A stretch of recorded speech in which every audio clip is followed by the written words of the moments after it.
ये बी का मतलब होता है होना या बनना, किसी चीज का बनना या होना। जैसे कि ईमानदार बनो, आप किसी को बोलते हो ना ईमानदार बनो, अमीर बनो, दयालु बनो, या थोड़ा दिलदार बनो। ओके, तो ईमानदार बनो, इसके लिए आप सिंपली बोलोगे बी ऑनेस्ट।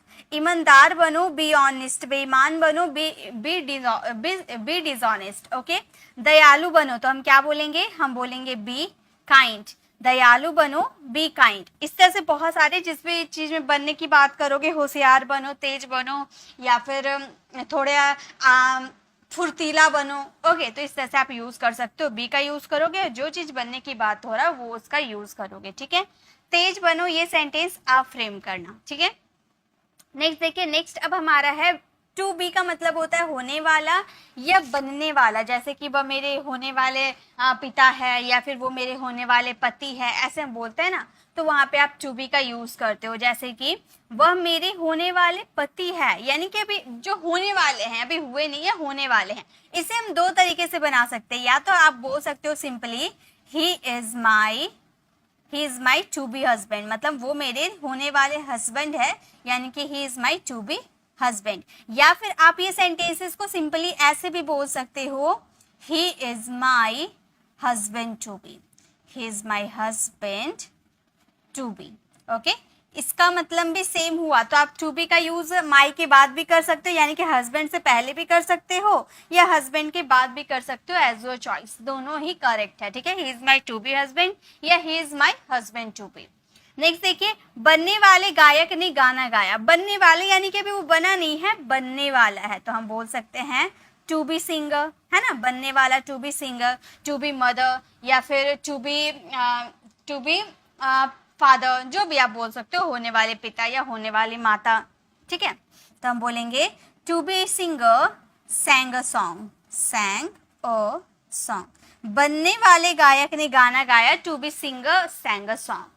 वह मेरी होने वाली पत्नी है, ये सेंटेंस आप फ्रेम करना। मुझे तो ये दोनों तरीके से आप बना के देना, लेकिन अगर आप जिसमें कंफर्टेबल हो बोलना वो आप यूज करो। मैं तो आपको यही सजेस्ट करूंगी कि टू बी हस्बैंड का यूज करो, यानी कि टू बी के बाद जो होने वाला है उसका यूज करो। लास्ट में यूज करने से अच्छा है ये तरीका आपका फर्स्ट वाला, बहुत ज्यादा यूज किया जाता है। ठीक है, नेक्स्ट अब हम बात करेंगे विल के साथ बी का यूज विल के भी साथ किया जाता है। ये हमारे फ्यूचर के हेल्पिंग वर्ब्स होते हैं, यानी कि रहेंगे के सेंस में आता है।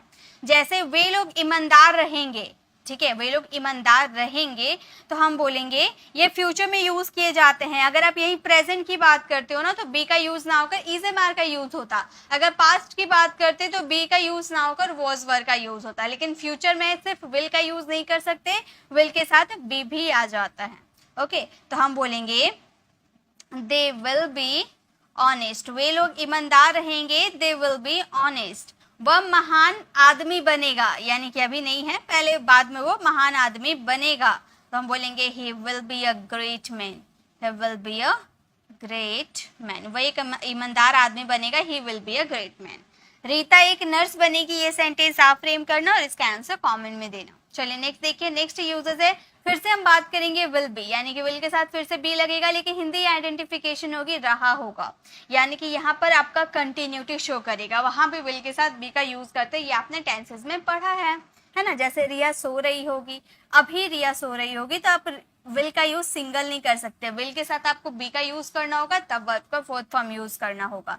आप बोलोगे रिया विल बी स्लीपिंग, एक minute, Riya will be sleeping, यानी कि रिया सो रही होगी। कंटिन्यू, इसमें कोई काम कंटिन्यू चलेगा, रिया सो रही होगी, रिया विल बी स्लीपिंग। हमेशा ये फ्यूचर के साथ ही बी का यूज होता है, प्रेजेंट में इज एम आर के साथ बी का यूज नहीं कर सकते, वॉज वर के साथ बी का यूज नहीं कर सकते। हाँ, पैसिव वॉइस में यूज होता है इज एम आर के साथ। ओके, इज एम आर बोल लो या फिर वॉज वर बोल लो, कुछ भी, ठीक है, उसके साथ बी यूज तो होता है, लेकिन उससे पहले आपका टू आ जाता है, और ये पैसिव वॉइस में यूज होता है। सिंगल आप इज के साथ बी नहीं यूज कर सकते, वॉज के साथ बी यूज नहीं कर सकते, ये गलत हो जाएगा। विल के साथ आप बी यूज कर सकते हो। ठीक है, जैसे नेक्स्ट है, हम लोग क्रिकेट खेल रहे होंगे, तो हम बोलेंगे we will be playing cricket. काफी स्टूडेंट की ये डाउट होती है, मैम वी के साथ तो सेल यूज कर देते हैं ना, तो गाइस सेल का यूज अब मॉडल वर्ब में किया जाता है। पहले जो हम इंग्लिश बोलते थे उसमें शैल का यूज होता था, आई और बी के साथ, बट अब जो मॉडर्न इंग्लिश हम बोलते हैं वहां पे सभी सब्जेक्ट के साथ विल का ही यूज होता है, सेल का यूज अब मॉडल वर्ब के रूप में किया जाता है, याद रखिएगा। ओके, आप लोग अभ्यास कर रहे होंगे, ये सेंटेंस आप फ्रेम करना और इसका आंसर कमेंट में देना। चलिए नेक्स्ट देखते हैं, फिर से हम बात करेंगे विल बी। अभी हम लोगों ने दो यूज तो कंप्लीट किया, एक विल बी का यूज था स्टेट ऑफ बीइंग के लिए, एक विल बी का था कॉन्टिन्यूअस के लिए, और अब विल बी का यूज करेंगे, किया जाएगा, यानी कि ये हमारा है पैसिव वॉइस। पैसिव वॉइस किसका? पैसिव वॉइस फ्यूचर इंडेफिनिट का, जिसे हम फ्यूचर सिंपल भी कहते हैं ना, तो फ्यूचर इंडेफिनिट का पैसिव अब बनाओगे तो विल के साथ बी। हालांकि फ्यूचर इंडेफिनिट के एक्टिव सेंटेंसेस यानी कि सिंपल सेंटेंसेस में सिर्फ विल का यूज होता है वर्ब का फर्स्ट फॉर्म के साथ, लेकिन फ्यूचर इंडेफिनिट का पैसिव में अगर आप जाओगे तो विल के साथ बी आ जाएगा, देन आपको इसमें वर्ब की थर्ड फॉर्म यूज करना होगा। ओके, जैसे कुछ आम खरीदे जाएंगे, अब आम कौन खरीदेगा इसके बारे में तो पता नहीं है, यानी कि हमारा पैसिव वॉइस है, कुछ आम खरीदे जाएंगे, हम बोलेंगे सम मैंगोज, कुछ आम यानी कि सम मैंगोज विल बी, और यहाँ पर तो वर्ब की थर्ड फॉर्म यूज करना है खरीदना, यानी कि बाई, बाई का थर्ड फॉर्म हो जाता है हमारा बॉट। तो हमारा सेंटेंस हो जाएगा कुछ आम खरीदे जाएंगे, सम मैंगोज विल बी बॉट। इस कार को बेचा जाएगा, यानी कि कौन बेचेगा इसके बारे में हमने नहीं बताया, पैसिव वॉइस है, हम बोलेंगे यह कार, यानी कि this car will be, this car will be sold, verb की थर्ड फॉर्म, सेल का third form sold, this car will be sold, यानी कि यह इस कार को बेचा जाएगा। पत्र लिखे जाएंगे, कौन पत्र लिखेगा ये हमने नहीं बताया, तो ये सेंटेंस पैसिव का है, ये सेंटेंस आप बनाइएगा, ठीक है। तो गा गेगी फ्यूचर का आप देख लेते हो और पैसिव होता है, यानी कि आप समझ जाना विल बी के साथ वर्ब की थर्ड फॉर्म का यूज करना है। ओके, अब हम बात करेंगे टू बी प्लस वर्ब की थर्ड फॉर्म। अभी मैंने बताया था ना कि इज़ आर के साथ भी टू बी यूज होता है, लेकिन सिर्फ बी नहीं, बी से पहले आपका टू का यूज होता है, और ये हमारे होते हैं पैसिव वॉइस, ठीक है, ये हमारे होते हैं पैसिव वॉइस, और इसमें वर्ब की लगती है थर्ड फॉर्म, ठीक है।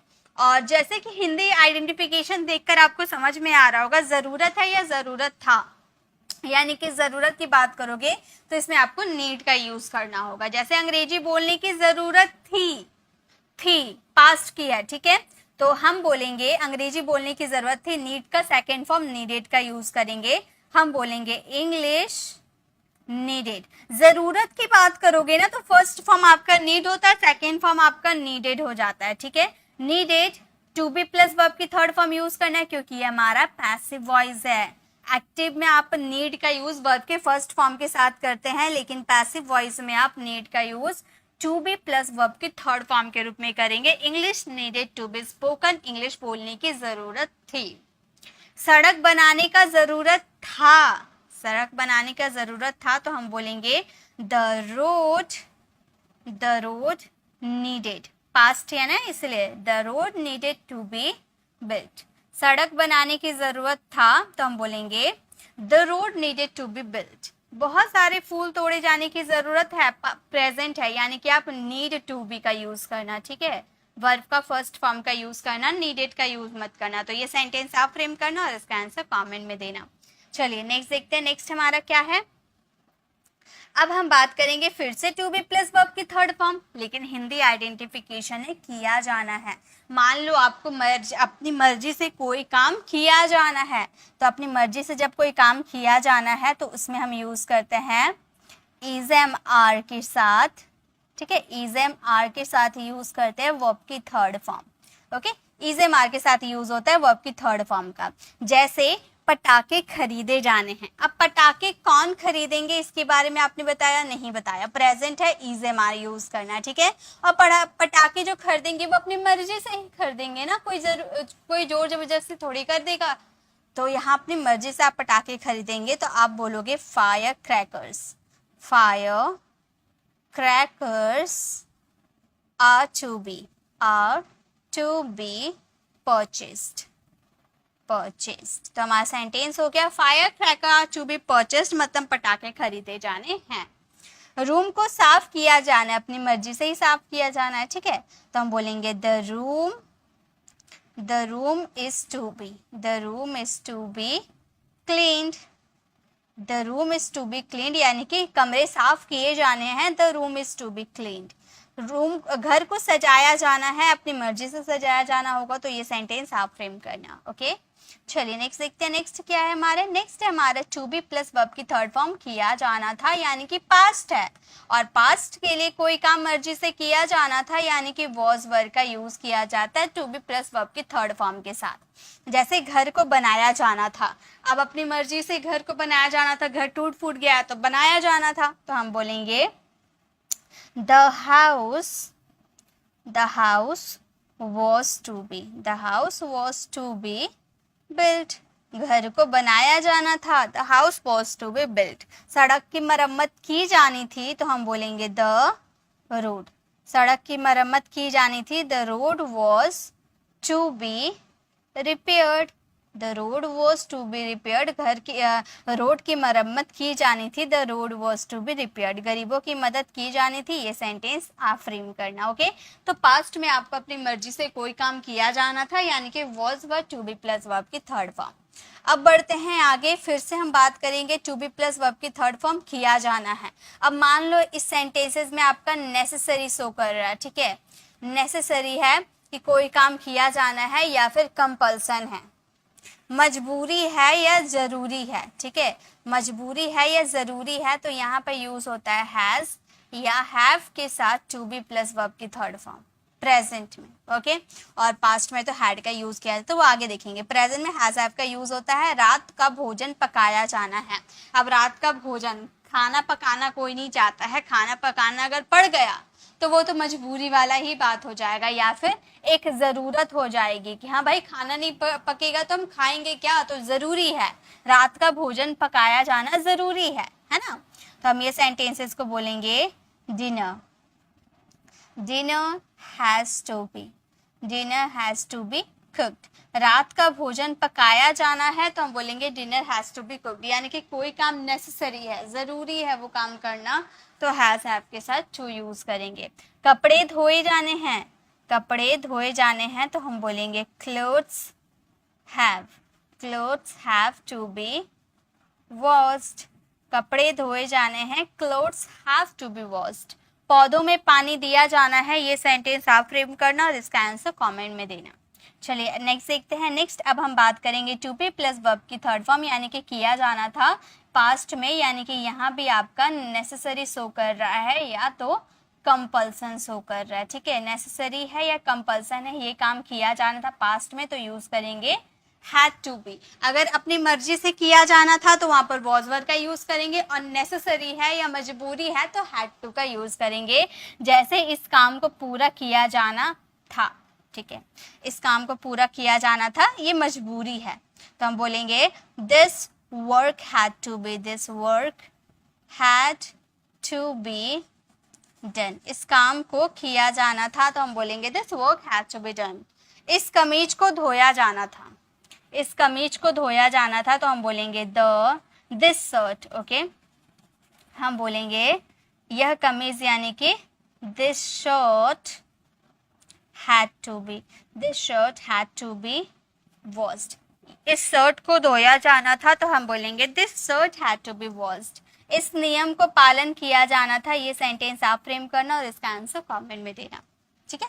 चलिए अब आगे बढ़ते हैं। नेक्स्ट क्या है, सो गाइस अब नेक्स्ट है हमारा बी मॉडल वर्ब। बी का यूज हम मॉडल्स में भी करते हैं ऑब्जेक्ट के साथ, जैसे कि आप जब मॉडल के साथ कोई स्टेट ऑफ बीइंग को शो करते हो, जैसे कि वो घर पर हो सकता है। अब यहाँ पर कोई एक्शन हो रहा है नहीं, बस होने का सेंस हो रहा है कि कोई कहीं पर हो सकता है, ठीक है, तो स्टेट ऑफ बीइंग चेंज हो रहा है, यानी कि वहां पर बी का यूज करेंगे मॉडल्स के साथ। जैसे वह घर पर हो सकता है यानी कि वहां पे यूज होता है कैन का, ये तो आप लोगों को क्लियर होगा।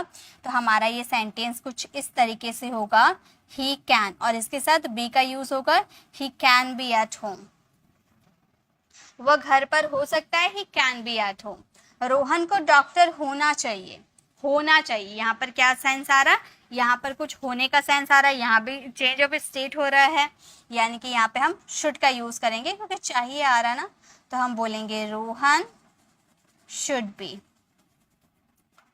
ये मैंने मॉडल वर्ब में कवर करवाया है आपको, ठीक है।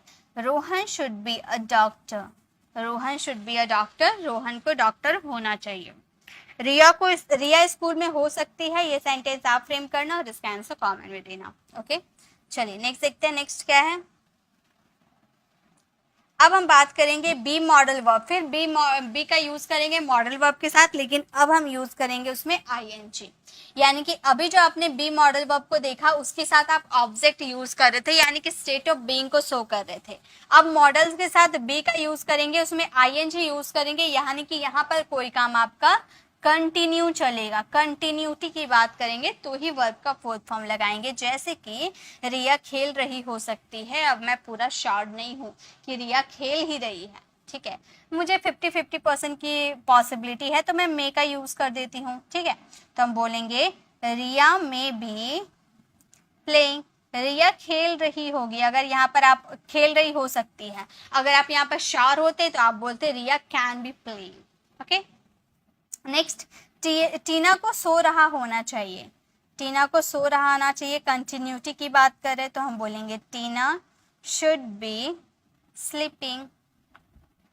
टीना को सो रहा होना चाहिए, टीना शुड बी स्लीपिंग। टीना को जरूर सो रहा होना चाहिए, ये सेंटेंस आप फ्रेम करना और इसका आंसर कमेंट में देना। नेक्स्ट देखिए, नेक्स्ट अब हम बात करेंगे फिर से मॉडल वर्ब के साथ बी का यूज करेंगे, लेकिन अब हम यूज करेंगे वर्ब के थर्ड फॉर्म के साथ, यानी कि ये सेंटेंस हमारा है पैसिव का, ठीक है। ये हमारा सेंटेंस है पैसिव में। पैसिव में अगर कोई सेंटेंस आता है उसके साथ मॉडल्स रहता है तो मॉडल्स के बाद आपको बी का यूज करना होता है। फॉर एग्जाम्पल, अंग्रेजी बोला जाना चाहिए। अंग्रेजी कौन बोलेगा इसके बारे में हमने नहीं बताया, सिर्फ इतना बताया अंग्रेजी बोला जाना चाहिए। तो हम बोलेंगे English should be, English should be spoken. English बोला जाना चाहिए, इंग्लिश शुड बी स्पोकन। आपको पीटा जा सकता है, आपको कौन पीटेगा इसके बारे में नहीं बताया है, तो हम ये पैसिव है, हम बोलेंगे you can be beaten. You can be beaten, आपको पीटा जा सकता है। शायद राम को बुलाया जा सकता है, ये सेंटेंस आप फ्रेम करना और इसका आंसर कमेंट में देना। तो यही थी हमारे बी के सारे यूजेस। आई होप आपको ये सारे बी के यूजेस क्लियर हो गए होंगे। तो यहाँ पर हम लोगों ने 14 यूजेस बी के, मैंने आप लोगों को 13 यूजेस मैंने आपको यहाँ पर बी के करवाए। अब बढ़ते हैं बीन की तरफ। ओके, बीन के भी कई सारे यूजेस होते हैं। फर्स्ट हमारा बीन का यूज है किए जाने पर या के बाद। जनरली बीन का यूज ना हमेशा हम पैसिव वॉइस में या फिर प्रेजेंट परफेक्ट कॉन्टिन्यूअस टेंस में करते हैं। ओके, ऐसे वाले टेंस में इसके साथ इसका यूज किया जाता है। तो पहला है किए जाने पर या किए जाने के बाद। अब आपने कई बार ऐसे सेंटेंसेस सुने होंगे ना, अपमानित किए जाने पर रोहन ने अपनी नौकरी छोड़ दी, या फिर वीडियो देखने के बाद वो अंग्रेजी बोलना शुरू कर दिया, या खाना खाने के बाद मैंने अपना काम करना शुरू कर दिया। तो किए जाने पर यानी कि वो काम करने के बाद, ठीक है। तो हम बोलेंगे अपमानित किए जाने पर रोहन ने अपनी नौकरी छोड़ दी। तो यहाँ पर किए जाने पर इसके साथ बीन नहीं, इसके साथ हैविंग का यूज किया जाता है, ठीक है। मैंने हैविंग के यूजेस में, इससे पहले वाली वीडियो में हैविंग तो मैंने बताया है, लेकिन मैंने एक अलग से हैविंग के यूजेस आपको कवर करवाया था, वहां पे मैंने बताया था हैविंग के साथ भी बीन का यूज होता है। हमारा सेंटेंस ऐसे होता है, ये पैसिव है, ठीक है, ये पैसिव है। हम बोलेंगे having been insulted, having been insulted, यानी अपमानित किए जाने पर। कौन अपमानित करेगा इसके बारे में हमने नहीं बताया, पैसिव वॉइस है। ओके, तो हैविंग बीन इंसल्टेड, रोहन ने अपनी नौकरी छोड़ दी, यानी कि Rohan left his job, Rohan ने अपनी नौकरी छोड़ दी। वीडियो देखने के बाद वो अंग्रेजी बोला, वीडियो देखने के बाद वो अंग्रेजी बोला, यानी कि having been watched video, video देखने के बाद हैविंग बीन वॉच्ड वीडियो, वह अंग्रेजी बोला, ही स्पोक इंग्लिश। तो यहाँ पर हैविंग के साथ बिन का यूज करेंगे किए जाने पर या किए जाने के बाद। पिटाई खाने के बाद वो रोने लगा, ये सेंटेंस आप फ्रेम करना, ठीक है। अब नेक्स्ट यूजेस देखिए, बिन के नेक्स्ट यूज है हमारा, मैंने जैसे ही बताया हैज हैव के साथ बिन का यूज होता है, यानी कि प्रेजेंट परफेक्ट कॉन्टिन्यूअस टेंस है, किसी समय से कर रहा है, ठीक है। प्रेजेंट परफेक्ट कॉन्टिन्यूअस टेंस, आप लोगों को ये क्लियर होगा। जैसे आप 2 महीने से अंग्रेजी सीख रहे हो, 2 महीने से आपने एक टाइम बता दिया है ना, तो आपने एक ड्यूरेशन, टाइम ऑफ ड्यूरेशन बताया, यानी कि यहाँ पर for का यूज होगा, हम बोलेंगे you have been learning, you have been learning English, you have been learning English for 2 months, for 2 months. मतलब आप 2 महीने से अंग्रेजी सीख रहे हो. You have been learning English for 2 months. मैं 5 सालों से यहाँ काम कर रहा हूँ. मैं 5 सालों से यहाँ काम कर रहा हूँ. तो हम क्या बोलेंगे? हम बोलेंगे I have been working. I have been working here. I have been working here कब से? 5 सालों से. For 5 years. For 5 years. तो हमारा सेंटेंस हो गया I have been working here for 5 years, मतलब मैं 5 सालों से यहाँ काम कर रहा हूँ. नेक्स्ट है वह सुबह से खेल रहा है. कब से? सुबह से. तो ये सेंटेंस आप फ्रेम करना और इसका आंसर कमेंट में देना. नेक्स्ट देखिए, नेक्स्ट हम बात करेंगे हैज हैव के साथ बिन का यूज करेंगे किसी समय से है. क्या बोलते हैं ना, मैं 6 साल से दिल्ली में हूँ, या वह 2 दिन से अपने घर में है ना. मैं 6 साल से दिल्ली में हूँ, तो हम बोलेंगे आई हैव बिन इन दिल्ली. मैं दिल्ली में हूँ. आई हैव बिन इन दिल्ली कब से? 6 सालों से, यानी कि फॉर 6 years. For 6 years. मैं 6 सालों से दिल्ली में हूँ. I have been in Delhi for 6 years. वह लंबे समय से घर पर है, तो हम बोलेंगे he has been at home. He has been at home for a long time. For a long time. वह लंबे समय से घर पर है. He has been at home for a long time. Rahul बचपन से मेरा दोस्त है. ये सेंटेंस आप फ्रेम करना और इसका आंसर कमेंट में देना. ठीक है. नेक्स्ट देखिए, नेक्स्ट हम बात करेंगे हैज हैव के साथ बिन का यूज करेंगे. काम किया जा चुका है, यानी कि ये हमारा सेंटेंस प्रेजेंट परफेक्ट का पैसिव है. ये हमारा सेंटेंस प्रेजेंट परफेक्ट का पैसिव का सेंटेंस है. ओके. जैसे पत्र लिखा जा चुका था. अब पत्र लिखा जा चुका है. अब पत्र किसने लिखा है इसके बारे में हमने जिक्र नहीं किया. ओके. तो हमारा ये सेंटेंस होगा पत्र लिखा जा चुका है. और लेटर हैज बिन रिटन. पत्र लिखा जा चुका है और लेटर हैज बिन रिटन. तुम्हें इस बारे में बताया गया है. तुम्हें इस बारे में बताया गया है, तो हम बोलेंगे you have been told about it. You have been told about it. तुम्हें इस बारे में बताया गया है. You have been told about it. उसे पैसे दिया गया है. ये सेंटेंस आप फ्रेम करना. चलिए नेक्स्ट देखते हैं. नेक्स्ट अब बात करते हैं हम had been का. had been का मतलब होता है किसी समय से कर रहा था. किसी समय से कोई काम कर रहा था. जैसे कि अब यहाँ पास्ट की बात करते हैं. जो हम लोगों ने प्रेजेंट में जैसे यूज किया वो हमारा पास्ट का है. हम लोग इस कंपनी में 2 साल से काम कर रहे थे. ये हमारा पास्ट परफेक्ट कॉन्टिन्यूअस है. हम बोलेंगे we had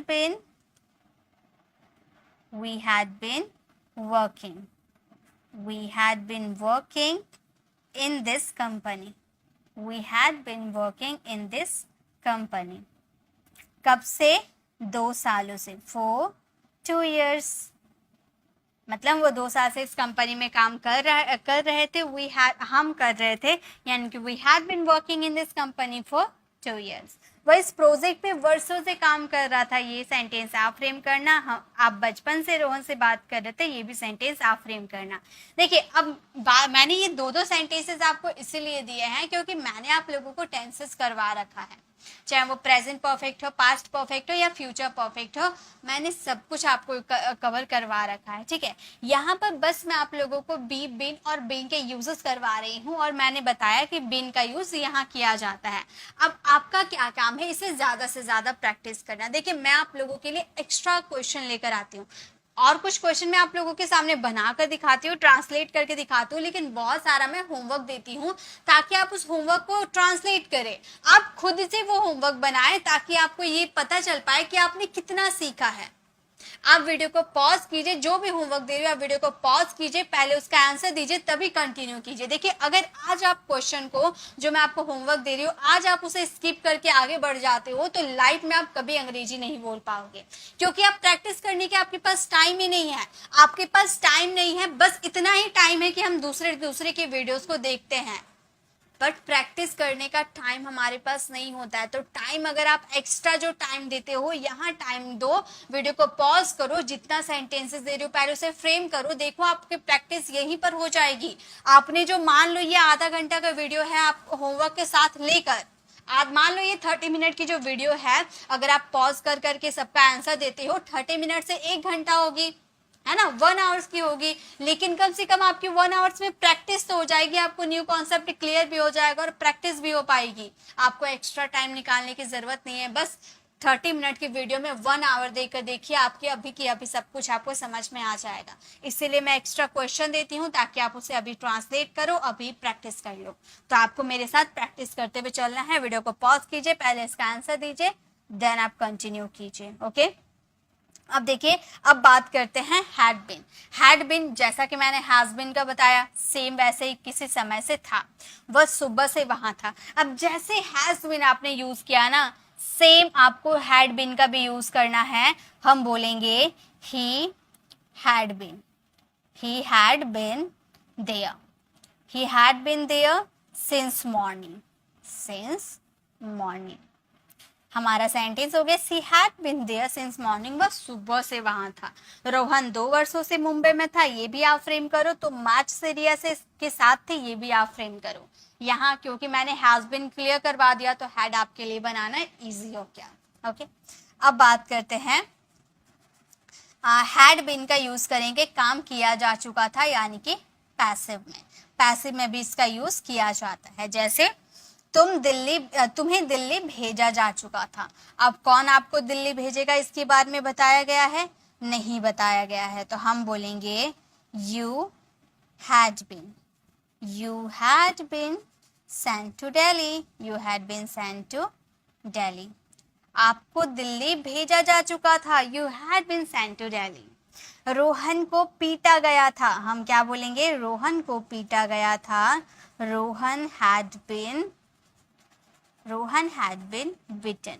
रोहन को पीटा गया था, रोहन हैड बिन बिटन। गली सजाई जा चुकी थी, ये सेंटेंस आप फ्रेम करना, जैसे मैंने आपको बताया सेम वैसे ही आपका ये भी ट्रांसलेट होगा।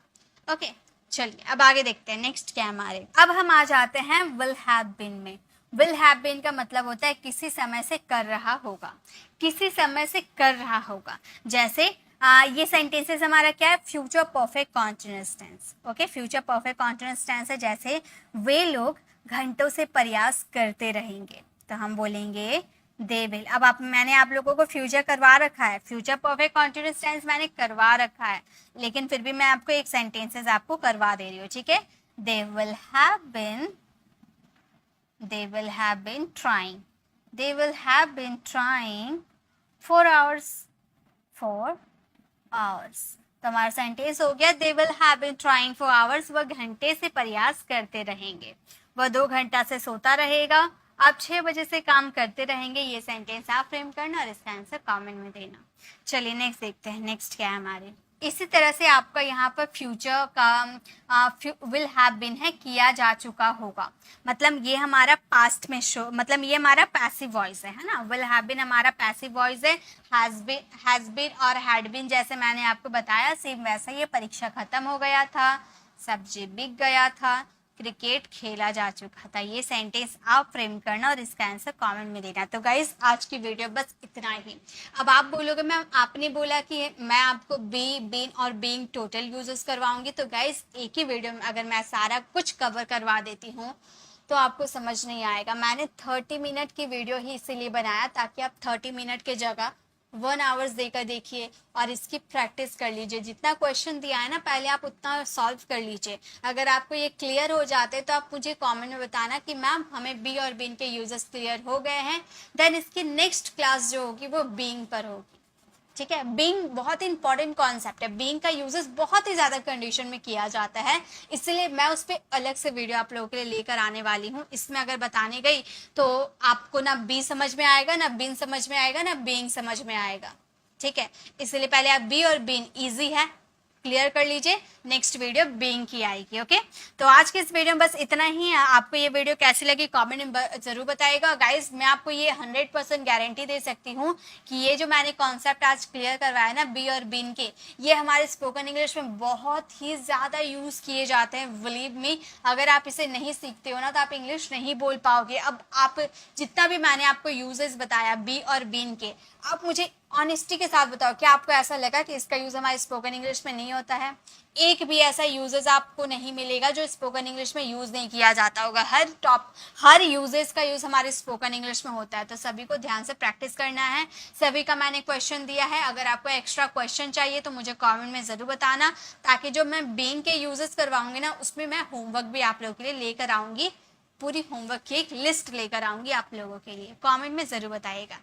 आपको ये वीडियो कैसी लगी कमेंट में जरूर बताइए, अच्छी लगी तो लाइक कीजिएगा और हमारे चैनल को जरूर सब्सक्राइब कीजिएगा। अगर आप एक्टिव पैसिव की क्लास को विजिट करना चाहते हो तो लेफ्ट साइड क्लिक करके आप हमारी एक्टिव पैसिव वाली वीडियो को जरूर विजिट कीजिएगा, और राइट साइड क्लिक करके आप हमारे प्लेलिस्ट में जाकर या पॉडकास्ट में जाकर जिस भी कोर्स को आप ज्वाइन करना चाहते हो, या 30 डेज का या 60 ग्रामर रूल्स का, उस कोर्स को ज्वाइन कीजिए और सीक्वेंस बाय डे 1 से सारे वीडियोस को देखिए आपको 100% इंग्लिश बोलना आ जाएगा। और जब आप ग्रामर क्लियर कर लोगे देन आप एडवांस इंग्लिश स्ट्रक्चर में जाओगे, जो पॉडकास्ट में ही आपको मिल जाएगा 10 डेज का और 15 डेज का। उसे आप ज्वाइन करोगे तो वहां पे आपको एडवांस इंग्लिश स्ट्रक्चर मिल जाएगा, जिसके थ्रू आप काफी फ्लुएंट इंग्लिश बोल पाओगे।